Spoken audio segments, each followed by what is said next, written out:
Hey everyone, Chat Sematary is back. Today I am joined by Drew Deach. We are talking all about Tales from the Darkside, the movie. But Drew, before we dive into the movie, I do want to briefly touch on the show simply because I opted not to cover it for this podcast because of how many episodes it is and how many episodes are Stephen King related. So you have 2 out of about 89 episodes, I believe, that were done by Stephen King. So have you seen the show? Because I was not able to find it anywhere. Yeah, it's not readily available on streaming now. I think it used to be like on Shudder or something, but I have tracked down the show, and it's definitely part of that 80s boom of genre anthology television. And while there were 2 episodes, that one Word Processor of the Gods, which was based on a Stephen King story, and then Sorry Right Number, which was an original screenplay that he wrote for the show. This is basically kind of considered the, I don't want to say sequel, but this is kind of the spin-off of Creepshow. There was discussion about trying to make a Creepshow television series from the people at Laurel, that production company, which includes George Romero. And because Creepshow, as an idea, as a property, is owned by Warner Brothers, that was a little, tough to get around. So instead, they created this new branded thing, Tales from the Darkside, and it's very much in the kind of EC Comics mold. I mean, this is a show that predated Tales from the Crypt actually becoming a television series, and I think is part of the reason that show even got made. So it's definitely in that same mold. I mean, you had people like Tom Savini, who worked on the original Creepshow, did some monsters and even directed some episodes. You had adaptations of stories from people like Clive Barker as well. So it was a very formative show, I think, in getting a lot of popular names out there in the public as far as like horror writers, and proving that, this anthology stuff really was kind of booming at the time. And as far as that relates to the movie that we're going to talk about, Tales from the Darkside, the movie, has been quoted as the real Creepshow 3. I think Tom Savini said that, and I don't think it was ever that there was going to be a legitimate Creepshow 3 by Warner Brothers, and then, this happened. But it's very clear, I think, in spirit, in regards to the people that are involved in the film. This is directed by John Harrison, who did the music for the original Creepshow, and Right. Music and stuff for the Tales from the Darkside series. It's got George Romero's name on it again. He actually wrote the screenplay of the Stephen King story that gets adapted in this. So I've always kind of viewed this as like the unofficial Creepshow 3, and as far as its connection to the show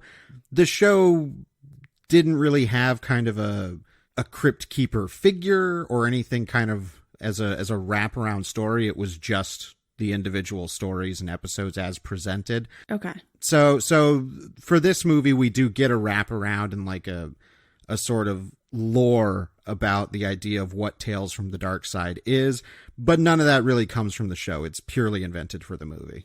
Yeah, and you mentioned the Word Processor of the Gods, and that was a short story that originally appeared in an issue of Playboy, if I'm not mistaken, and then it was later collected in Skeleton Crew. But because there are so many stories in Skeleton Crew, it's hard to remember all of them at any given time. So if people don't necessarily remember that as one that stuck out to them, it's totally understandable. And like you said, Sorry Right Number was an original for the show. So, if I get around to finding those somewhere down the line to where I can actually watch them, I'll have to, do a little bonus episode or something and update this with my thoughts, because I would like to cover them, but there are a few things I found in either Stephen King's bibliography or filmography that are just so hard to find. Mm-hmm. And I'm like, okay, if it is going to be something where it's like on eBay for $200, you know what? I'm probably not going to be that dedicated to that particular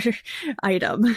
It's a totally fair stance to take. Yeah, well, let's go ahead and dive into the movie because this definitely felt a lot like a Creepshow 3, like you had mentioned. And I had read that fact too, that it's kind of regarded as the third of those movies because you do have this wraparound story.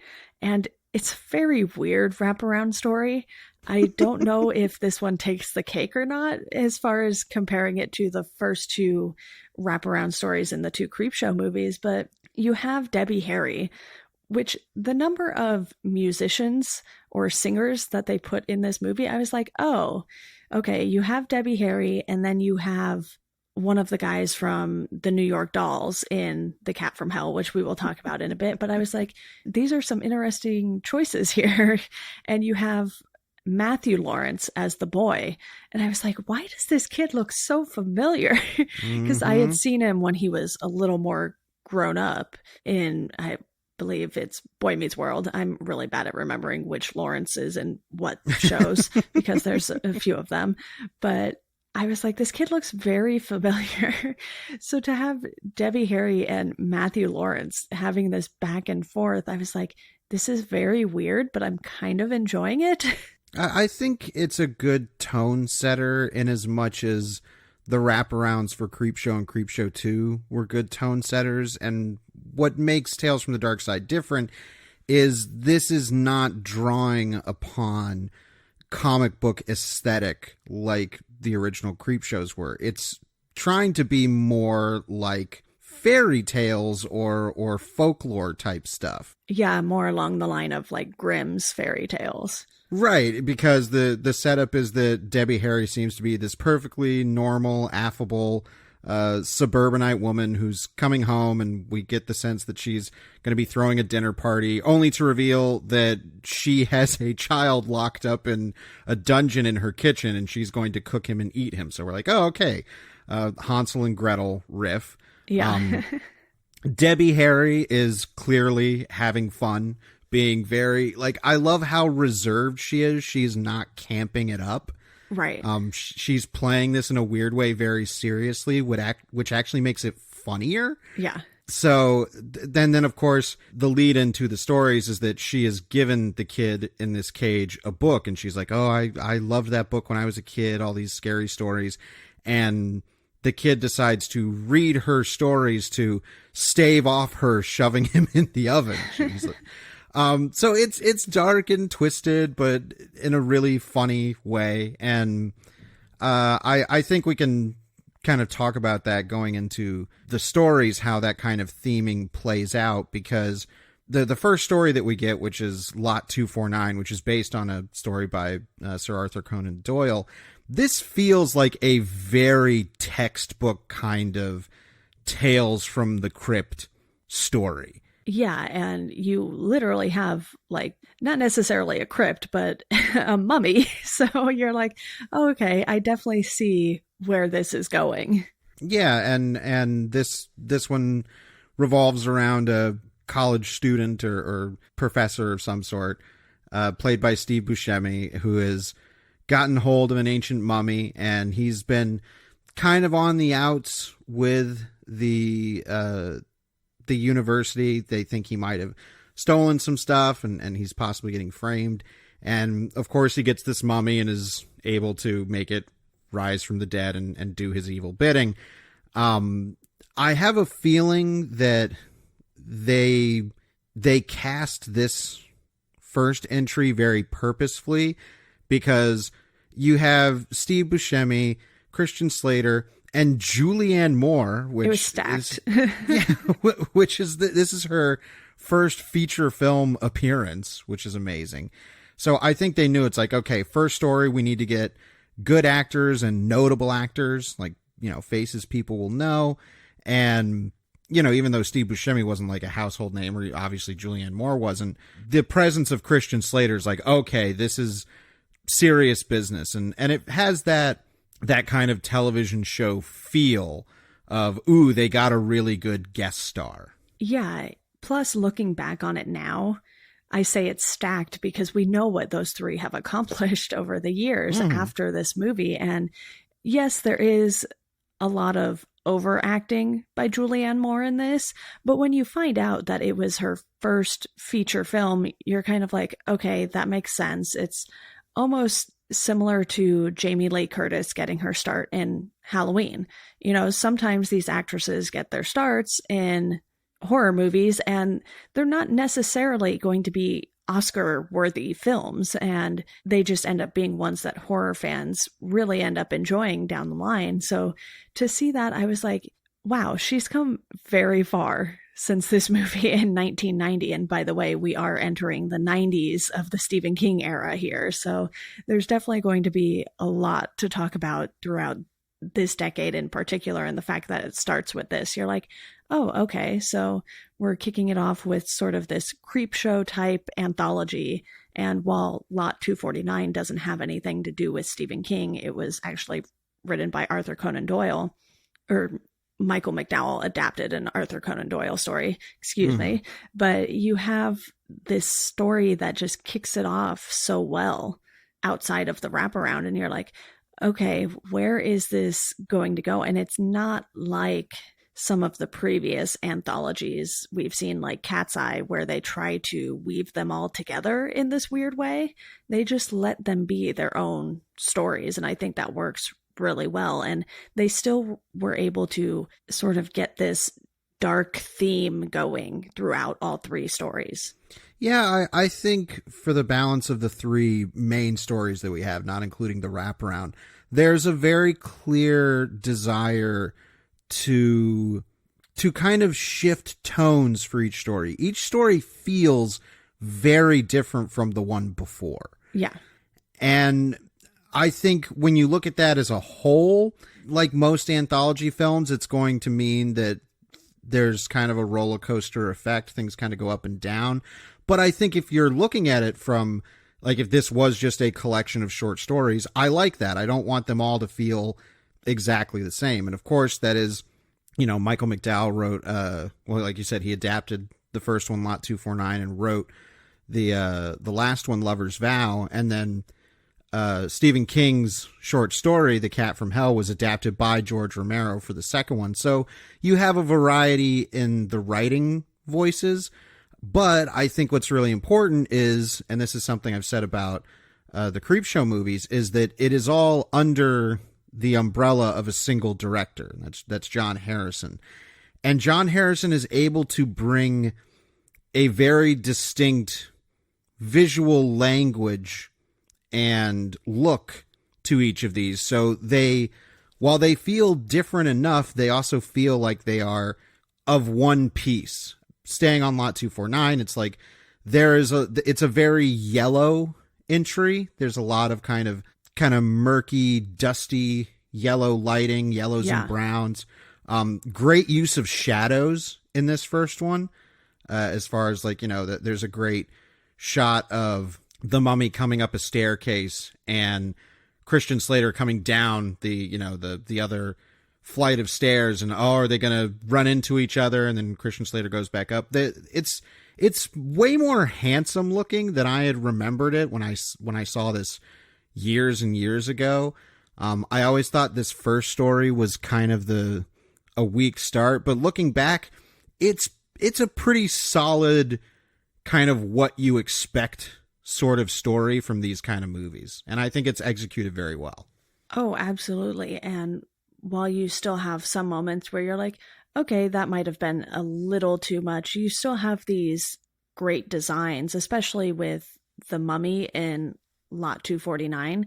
I really felt like this had a little more of a gore factor to it, too, just based on the close-ups they were showing us throughout the three stories. And, you know, I would say Cat from Hell is probably the most over the top as far as sort of the action scenes go in that one, because of just the nature of the story in general. You know, it's this cat that is just going around killing people in this giant mansion that apparently has no lights.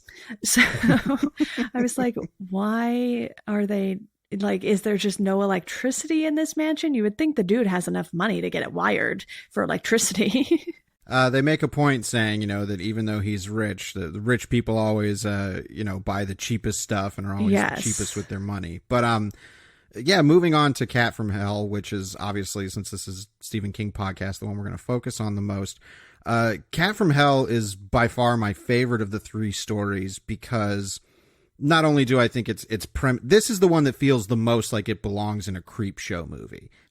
It's the most over the top idea that this rich old, business mogul played by William Hickey has hired a hitman to kill this cat that he believes has been killing off the few people that live in his mansion with him. And I love this one for a number of reasons. One of them is this is the one entry that does some filmmaking choices that feel more in tune with the kind of formalist comic booky stuff that happens in Creepshow, because throughout the story, William Hickey's character is recounting all the different times that, the cat appeared and the cat killed people, and the way he'll transition in and out of these flashbacks as if he's kind of, he'll roll in on his wheelchair out of a flashback into the present day in the same shot. Right. And the lighting will change from this, sharp blue to the more naturalistic, shadowy lighting. And I'm like, this is cool and a little more comic booky. And you get the cat's point of view for some of this. You have David Johansen as Halston, and he's the one I mentioned from the New York Dolls in this. He's going after the cat. He's a hitman, but his target is a cat this time, and he thinks it's a joke at first until he starts going after the cat. And as he's looking for the cat, things will switch to the cat's point of view. And I was like, oh, this is kind of cool, because they kind of make the screen a little smaller, a little more oval shaped, and it has sort of this purple tint to it. I was like, yeah, this is definitely along the lines of something I would have expected to see in like the more comic book version of Creepshow. So I'm in agreement with you that this one did a lot of different things, but it still kept that overall darkness to it. And obviously with this being Tales from the Darkside, that is helpful. Well, and obviously this is the most humorous premise of any of the stories, even the wraparound, that this cat is actually killing people. But what I like, and this is present in the original King short story, is the idea is that William Hickey's character is the owner, creator, founder, whatever, of this pharmaceutical company that has had immense success with a certain type of drug. But in order to create that drug, their laboratories tested, the chemicals on I think he says upwards of 5,000 cats, which were all killed in the testings. So he believes that this cat is some kind of, vengeful avatar for all these cats that died. And I'm like, I like that as silly as this idea is, that there's an evil cat killing people and I'm going to hire a hitman to kill it, there is actually a really dark bit of commentary that King and Romero are able to insert into the story. And it's like, well, maybe we're actually rooting for the cat. Right, because William Hickey's character is never really likable. He's pretty bossy from the start. And you can tell in a sense that he is very afraid for his own life. And I do want to note that we also have Mark Margolis in this one as Gage. He is the family's butler and one of the victims of the cat, because he is driving away with the cat in the car and the cat just attacks him and causes a crash. So you have another big name in this too. I've loved watching him in things like Better Call Saul and Breaking Bad in particular. So it was kind of nice to see some familiar faces, because admittedly I wasn't super familiar with anyone else in this particular one.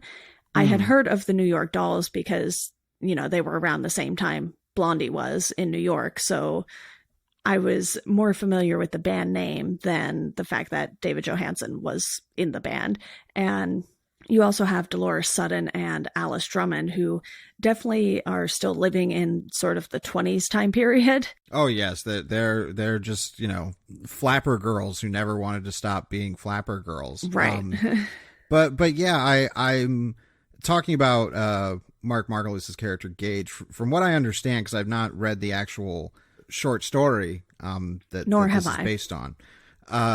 In that one, the hitman basically does what the Gage character does, in which he takes the cat and is driving him out to some deserted place to perform the hit, and then the cat kills him, and the story ends with the cat returning to its owner. I like this, the film version take better, where it's like, all right, I'm going to leave you alone in this giant mansion with this cat, and you've got to kill him. And the escalating frustration of the hitman as he's like, okay, this will be really easy. I'm just gonna, I could, at one point the cat jumps up on his lap and he's like, I can snap its neck right here. And when he goes to do it, the cat scratches him and runs off. Then he's going to try and inject it. Again, the cat gets the better of him. He then, steps up to this giant laser sight gun, which is just comically huge. You're like, this is really funny. And he sets up a little, saucer of milk or something in front of a TV for the cat.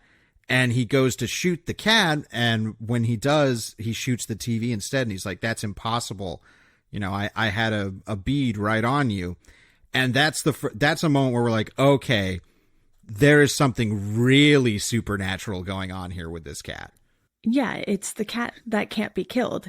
And you have Halston going through his hit kit, basically, as I'd like to call it. And you're like, okay, he came very, very prepared, because he didn't really know what the job was when he arrived. He just got the call, showed up, and then thought it was a joke when it was cat, until the cat scratched him that very first time. And he was like, okay, it's on. And so you get this little war between the two of them. And meanwhile, I guess Drogon is just sleeping somewhere in the mansion. I don't even know what he's doing. Oh no, he leaves. The taxi, the taxi right. that Halston came on. He's like, I'm going to go into the city for, X amount of time, because the whole thing is that the cat has always killed its victims at midnight. And right. every time, we hear the clock stroking midnight on, gauges when he's driving in the car, that's when they die. So he's like, I'm going to get out of here and not come back until the next day. So he's left, and then we have this escalating war between Halston and the cat. I love that he's, pretty businessy about it, but then the cat scratches him on the back of his neck and he gets blood all over his shirt, and he's like, no, this is $100 shirt. Yeah. Because he likes the finer things, he says.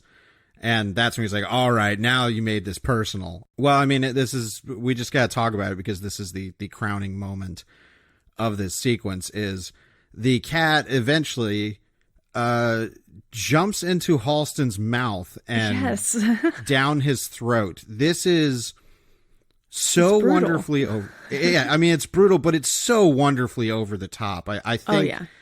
I think it's made more horrific by the lighting decisions. Like it's a very dark. It looks grimmer than the actual act that's happening. I'm sure part of that is to help cover up the effect, to help it. It's like, oh, if people see this, they're going to laugh at it just because as a concept it's ridiculous. But if we light it too heavily, they're going to see just how ridiculous it looks, and then they'll be laughing for the wrong reasons. Because there's just so many shots that they hold on of this great, this great prosthetic and this effect that they have of a huge distended mouth with the rear end of a cat sticking out of it and slowly sliding down his throat. There's a great close-up insert of his throat bulging up as the cat goes down it.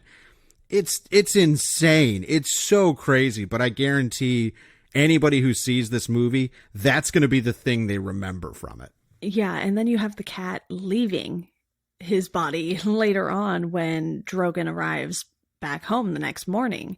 And that is a little more well lit just because of the fact that it's morning. So you see this again and you're like, oh my goodness, this is disgusting, but I can't stop watching it. That's great. Well, because the whole thing is that when Halston was trying to shoot the cat, he shoots the big grandfather clock Right. in the room.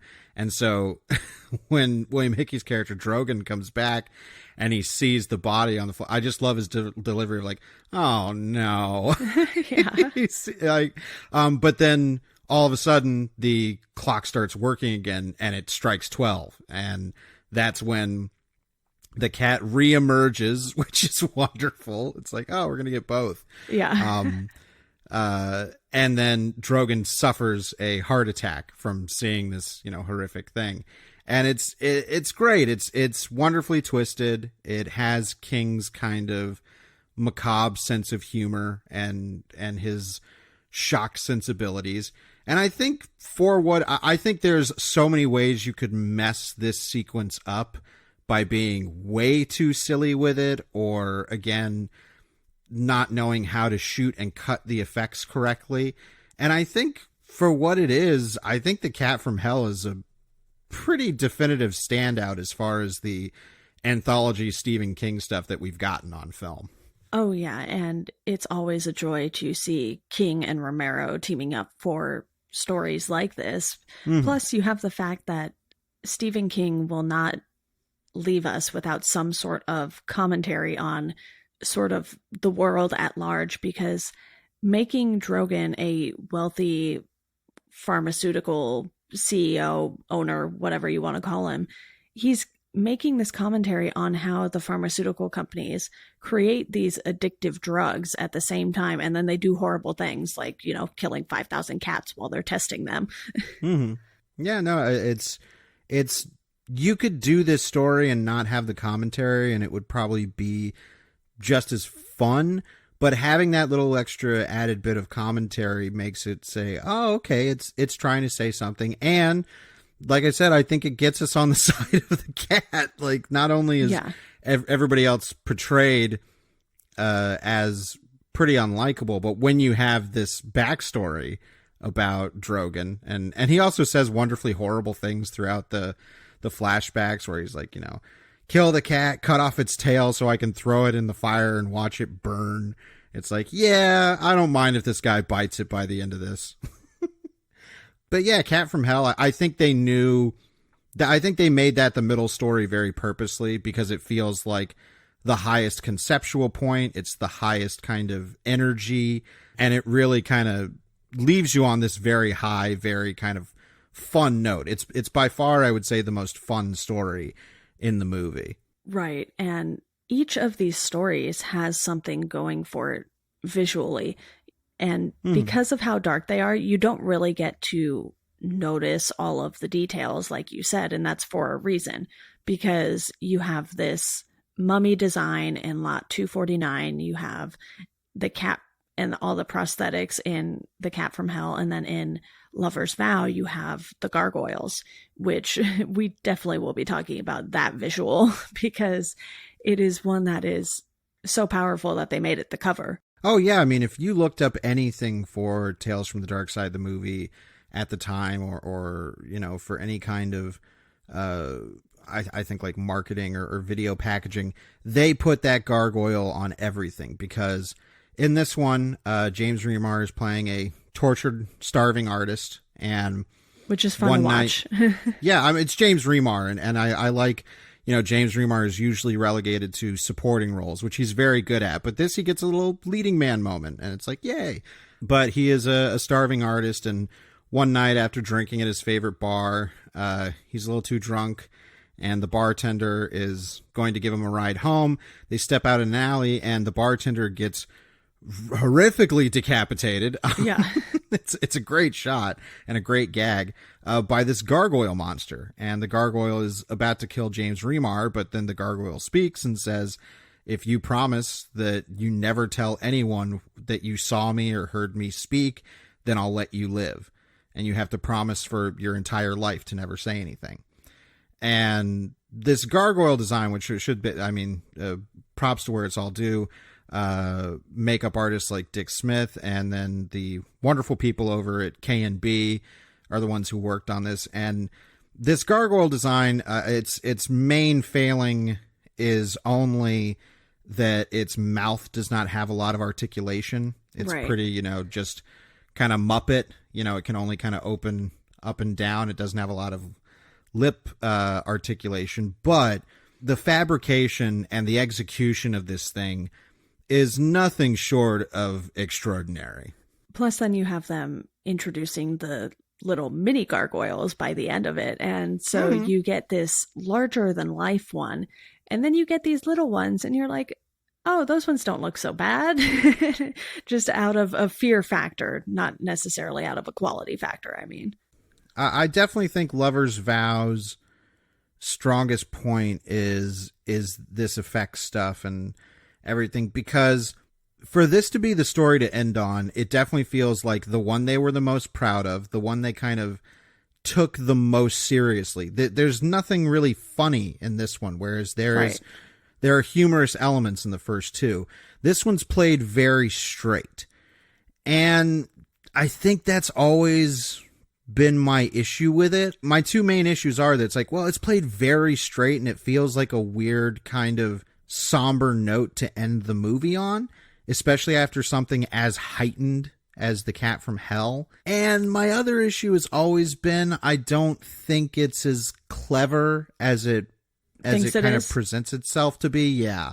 Even as a kid, when I originally saw this, it was pretty obvious to me where it was going from the get-go. So I don't think it pulls its twist off very well. One thing I do want to mention with this one too is the large time jump, so that we sort of get this before and after with Preston and Carola. And it was just super weird for me to hear the daughter be like, oh, that's the night you thought daddy was going to rape you. And I was like, wait, what did they just have her say? Yeah, like, that's a line. Why would you tell your child that? Well, not only is that like a, whoa, that's a line decision. Carola, who's played by Radon Chong, her performance is so strange to me in this. She's very reserved. And of course, I mean, spoiler alert, when we realize that she is the gargoyle, it kind of makes sense. But yeah, I don't ever really buy the idea that they fell in love so hard and so fast. I think what the story is trying to say is that she is his muse. She is this person that has come into his life, and then all of a sudden he has this incredible, creative spike. He's able to make connections in the art world and become incredibly successful. And thanks to her, like, she's like, oh yeah, I just, a friend of a friend is like one of the hottest gallery owners in New York. So it's like, oh, okay, this is kind of a genie, wish fulfillment type thing. And I wish there was a little bit more played directly with that. I think that is something that they could have built on. I don't think it would have hid the twist anymore. But also, we see them kind of very quickly falling in love and him gaining his success. And then this time jump in 10 years, I almost would have preferred like maybe a montage or something to show them really in love, see them raising a family, see it happening. It's like fade to black, fade in, and text that says 10 years later, and boom, he's the most successful and he's happy and they've got kids. I was like, I think we needed a little bit more breathing room for that to really land. Yeah, because you have this moment where she tells him that she's pregnant, and then all of a sudden you jump and then there's two kids. I was like, whoa, wait up. What happened in between here? And he's back with the other agent. And I think this is one of those stories that would have benefited from a slightly longer runtime, just because it felt like this one was the most rushed out of all the stories. And I think that's largely in part due to the 10-year time jump. It's not like 6 months later. It was like, oh, we're going to just skip a whole decade of this guy's life. Yeah, I definitely think, especially if they wanted this to be the final story and to be the one that is the most straight faced, Hmm. then you really have to sink your teeth into the character development and the emotional development and the relationship development between these two characters. And it feels like it's on the same kind of speedy conceptual train that the first two are working on, where we don't need a ton of character backstory or development for the characters in the first two, because the premise alone sells us and is enough to drive the story and the characters forward. That's not so much the case with Lover's Vow. It's a story that has this one big crazy idea at the very beginning with this gargoyle attack, but then the rest of it is supposed to be this building of a relationship and what they bring to each other and why she inspires him to be able to create art and stuff like that. And that's just never there. What is there, thankfully, at the end is, of course, he reveals to Carola, he's like, that night 10 years ago when I met you, coincidentally, I was also attacked by a giant gargoyle creature that told me never to tell anyone. And here's all these drawings and a little, maquette action figure that I made of it. And then, of course, she ends up being the gargoyle. And we get a pretty awesome transformation sequence. It's nasty. Yeah, it is. That's one thing that Tales from the Darkside did really, really well, was just sort of this nasty, brutal factor. You have it in Lot 249, especially with Susan's death, and you just get all of this sort of wonderful but nasty makeup and prosthetic work from the crew throughout the three stories. And you have the cat just attacking people's faces and doing all of these other things. And then in Lover's Vow, you have that transformation scene. And I was like, ooh, this is gross. But again, you can't look away because for the time, it's done so well. Oh, for sure. I think that's why I've always kind of preferred Tales from the Darkside, the movie, to Creepshow 2, because, at least as a sequel, because the original Creepshow was purposely a monster effects showcase. Like, Yeah. each section had very clear, big idea monsters from Tom Savini. Creepshow 2 sort of had that, but it didn't have the budget or really the focus to kind of highlight that element. And then Tales from the Darkside, the movie, returns to that, where it's like, okay, we're going to have a mummy and some really big, nasty gore scenes in this one. We're going to have this wackadoo cat murder in the second one, and then our big, big monster in the third one.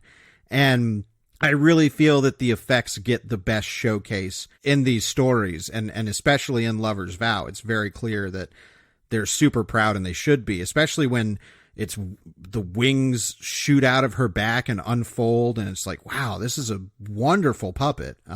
Yeah. And then, yes, we get that it turns out that he had little gargoyle babies. And then, of course, ending with them returning to the rooftops and turning into stone gargoyles again.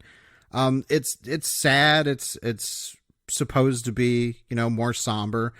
But I don't know. It's always been the one story that's never quite sat right with me from this movie. And it's unfortunate because it's a phenomenal effects showcase. By the end of it, the one thing that I wondered was, okay, if he has had this much success over the last 10 years, why is he still living in this dumpy area? Right. Yeah. He's still in this horrible area that, his agent's like, can never get a cab here. I think that they knew that they had to end on a bigger comedic note, especially having that be the last story. So in the wraparound, of course, the kid then starts telling his own story about how he got kidnapped by this scary woman. And then by telling the story, he's able to make events happen, which eventually have Debbie Harry getting shoved into an oven with a very, very evident little fire bar in front of the camera that, shoots up to cook her. And then he escapes and eats a cookie on the way out. I love that. Yeah, and the line, "Don't you just love happy endings?" is so funny because he was like, "Oh, there's this one story and it has a happy ending." And she's like, "No, nothing in that book has a happy ending." Right. I mean, he might as well wink at the camera when they fade out when he says that. But I think it ends the movie on the right note and kind of reminds you of the tone they were trying to set. And I think this is always, like I said, a thing with anthology movies is I think a lot of people will judge them by individual segments. And by that account, anthology movies are bound to be hit or miss, like, because you're going to like certain stories more than others. But Tales from the Darkside, the movie, is kind of what I like about anthology horror, because even though they are three very different stories and then a wraparound, I think that it does a pretty good job of justifying it all inside its own kind of take on the material. Nothing feels so radical as to not be a part of this greater whole. And I think Tales from the Darkside, the movie, succeeds in that kind of anthology way, in a lot because of John Harrison's direction. I think it's a pretty darn good looking movie. And I think that they picked the right kind of stories. I think this film hasn't quite hung on, and I know it doesn't have the best reputation, probably because this came out, I believe, a year after Tales from the Crypt had premiered on television. Okay. And Tales from the Crypt had kind of taken up the mantle. And Tales from the Crypt is a phenomenal show. It's one of my favorite TV shows. And I think Tales from the Darkside couldn't help but look like, I actually know it was fairly successful at the box office for the time. Yeah, it made a little over 16 million, and it was made on a budget of 3 to 3.5 million. So it definitely made money at the box office, which is nice to see. And it probably helps that you have names like George Romero and Stephen King tied to this. Oh, sure. But I think its legacy has been a little discarded because Tales from the Darkside as a show has only become more and more niche. It doesn't have the same kind of notoriety like something like Tales from the Crypt, and therefore the movie doesn't have the kind of cultural cachet to have, I think, managed a good longevity of legacy. But because I honestly have not seen this in probably like 10 years, and I always remembered being kind of okay on it, and revisiting it, I liked it way more than I had remembered. I think it's a fun movie when it wants to be fun.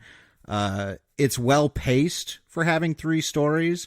The problem is that last story is a victim of that good pacing. It's the one that, like we said, needed a little more time. But otherwise, as far as, the anthology stuff that we've covered here on this show, I think I like it probably more than Creepshow 2. Yeah, I would probably say the same. And we discussed some of the problems we had with the way certain things were portrayed in Creepshow 2. And with this one, it felt like they just nailed each of the segments. You have great casting in all of them, really. And even though it was Julianne Moore's first feature film, she kind of played this cold-shouldered character anyway, so she didn't have to show a ton of emotion. And then, when the mummy came back to get her, that's when things got a little over the top. So you can't really fault her for it being her first feature film. We obviously know she's gone on to do great things. So it's like everyone has to start somewhere. And that's the way I looked at this. I was like, okay, this was 1990. They probably filmed some of it in 89 since it came out in May of 1990. So you have these actors who, like we said, weren't huge just yet, but looking back, you can see all of the potential that there was in this with a lot of the actors. And, one thing I want to note too is that there was actually a sequel announced for this that never came to fruition, and it would have included Pinfall and Rainy Season by Stephen King. And apparently Pinfall was originally supposed to be in Creepshow 2 as well. Yeah, the first Creepshow was going to be 5 stories, and they got cut down to 3, and I believe Cat from Hell and Pinfall were both casualties of that, and they made Cat from Hell for this, and Pinfall's never been made. And Rainy Season, I want to say, got adapted for like a television series or something. But yeah, I definitely think that more so maybe even than Creepshow 2, even though there's only one Stephen King story in Tales from the Darkside, this feels more like a Stephen King kind of effort tonally. Yeah. And I think if anybody's interested, I recommend it. I was actually thinking I was not going to be as crazy about it because I wasn't as crazy about it before, but revisiting it, I actually think it has a lot to offer. It's a much better movie than I had remembered. Yeah, I had a lot of fun watching this, and while I'm definitely aware that it's not a fantastic movie, it's one of those things where you can just sit down with some popcorn, which is exactly what I did, and have a good time and not have too high of expectations for it. When I went into it, I was like, okay, I've seen Creepshow. I've seen Creepshow 2. We watched Cat's Eye and talked about that. So, like I said, you are the master of anthologies here. So, Well, and I definitely think this is better than Cat's Eye. yes. I think it takes the cake from that. So, and I'm always happy to come on for some anthology goodness. So thank you. Yeah, of course. And before we go, I think this is a good place to wrap things up. We both enjoyed this. I believe we both gave it a 3 out of 5 too. Hmm. Yeah. Seems about right. Yeah, it was a perfectly good time. I didn't really take any notes for this one because I was just like, yeah, I'm just kind of enjoying this movie. I just had a really easy time with it. Yeah, I mostly scribbled down some thoughts on the casting because I was like, oh, look at all these people I recognize. Yeah. Oh, especially right out the gate. Yeah. Yeah, but thank you, Drew, for coming on to talk about this. No, always a pleasure. And you will definitely be back on soon. But before we go, I want to tell you all about our Patreon. You can support Chat Sematary just generally for $1 a month. If you opt for $2 a month, I will send you a Chat Sematary sticker. And that's just a quick little easy way that won't cost you too much money to support the show, because I love doing this and I would really love to bring you guys some bonus episodes with some of his nonfiction work. Like I said, if I do end up finding those 2 episodes of Tales from the Darkside that are Stephen King related, I will definitely put an episode up on that too. But that's just a quick, easy way for you to support the show. You can find us at Chat Cemetery on Twitter and Instagram. And as always, thank you all for listening, and we hope you enjoy the rest of your day.